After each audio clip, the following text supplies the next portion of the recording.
Welcome to our JKLM kitchen. இன்றைக்கி 10 நிமிஷத்துலேயே நல்ல டேஸ்ட்டாக, அதே சமயம் நல்ல சாஃப்டாக பட்டர் முறுக்கு எப்படி செய்யலான்னு பார்க்கலாம் வாங்க. ஃபர்ஸ்ட் டைம் நம்ம சேனலில் பார்க்குறவங்களா இருந்தால் சப்ஸ்கிரைப் பண்ணி பெல் பட்டனை கிளிக் பண்ணி ஆல்ன்ற ஆப்ஷனையும் கிளிக் பண்ணிக்கிட்டா நான் போடுற வீடியோஸ் உங்களுக்கு உடனே நோட்டிஃபை ஆகும். ஒரு பவுலில் 1/2 கப் பொட்டுக்கடலை மாவு ஆட் பண்ணிக்கலாம்.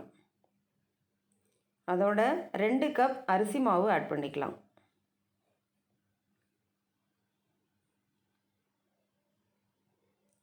அதோட 1/2 கப் கடலை மாவு ஆட் பண்ணிக்கலாம். 1 ஸ்பூன் சீரகம், 1/4 ஸ்பூன் பெருங்காயத்தூள், 3/4 ஸ்பூன் உப்பு, 2 டேபிள் ஸ்பூன் பட்டர்,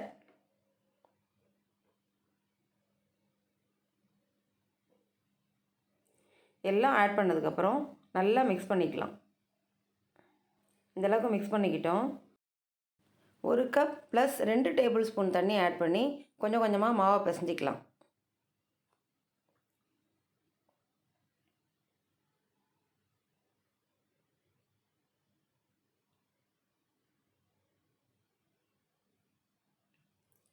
இந்தளவுக்கு சாஃப்டாக பிசைஞ்சிக்கிட்டோம்.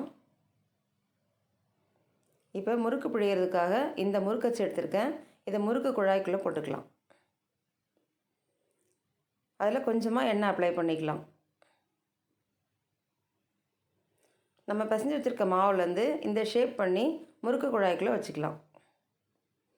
இப்போ முறுக்கு குழாயை க்ளோஸ் பண்ணிக்கலாம். நம்ம மீதி இருக்கிற மாவு காயாமல் இருக்கிறதுக்காக அது மேலே ஒரு துணியை வச்சு க்ளோஸ் பண்ணி வச்சுக்கலாம்.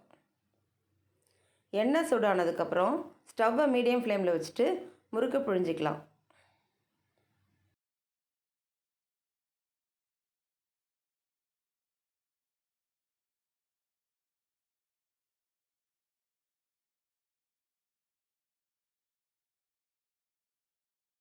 எண்ணெய் இந்த அளவுக்கு கொதிக்கிறது அடங்கினோடனே முறுக்கை எடுத்துக்கலாம். இதே மாதிரி எல்லா மாவையும் பிழிஞ்சு எடுத்துக்கலாம். நல்ல டேஸ்டான பட்டர் முறுக்கு 10 நிமிஷத்துலேயே ரெடி பண்ணிட்டோம். இந்த வீடியோ உங்களுக்கு பிடிச்சிருந்தா லைக் பண்ணுங்கள், கமெண்ட் பண்ணுங்கள், ஷேர் பண்ணுங்கள், மறக்காமல் சப்ஸ்கிரைப் பண்ணுங்கள்.